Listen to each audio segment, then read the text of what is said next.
We start here with the Strait of Hormuz reportedly at a standstill this morning, with President Trump warning a blockade of Iranian ports is hours away, sending oil prices shooting up right now. Those peace talks between the U.S. and Iran came and went without a long-term deal this weekend. Now Iranian leaders say if the U.S. wants to fight again, they're going to fight too.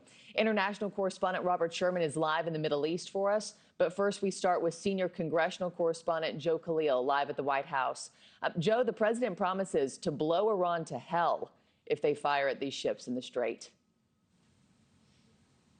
Yeah, taking to Truth Social to say that, Markie, this blockade is supposed to go into effect in a couple of hours. What the president has said is that the U.S. is going to interdict any ship that comes through that is paying tolls to Iran coming through the Strait of Hormuz, which also very likely would include ships that are destined for, say, China that may be buying Iranian oil. The purpose of this is to squeeze Iran economically in much the same way that Iran has done, frankly, to the rest of the world by closing off the Strait of Hormuz. So what this sets up is a bit of a face-off between the U.S. and Iran to see who can sustain more economic pressure and pain as this situation plays out. President Trump also says that U.S. assets are going to go through the strait and remove the mines that Iran has laid in the bottom. And that is the context in which President Trump said that the U.S. would, quote, blow to hell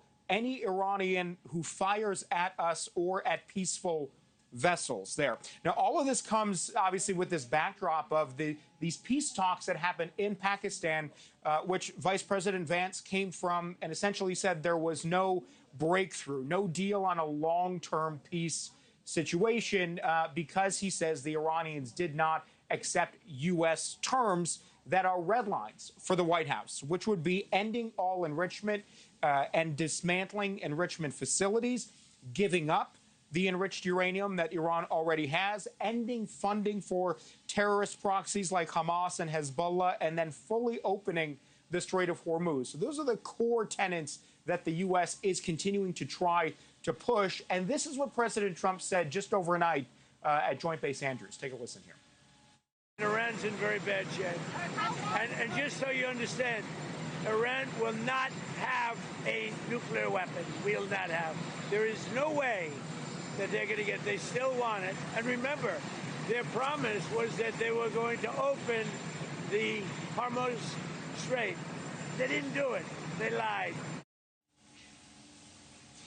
Through a statement to state media, the Iranian regime has said that it will retaliate. It will treat any ship, whether it's a U.S. asset or otherwise, in the Strait as a violation of the ceasefire, also threatening to hit energy locations and hubs in the Gulf, which would be U.S. Arab allies. Markie. Thank you for watching. Subscribe below and download our NewsNation app right now on your phone, and you will get fact-based, unbiased news for all Americans.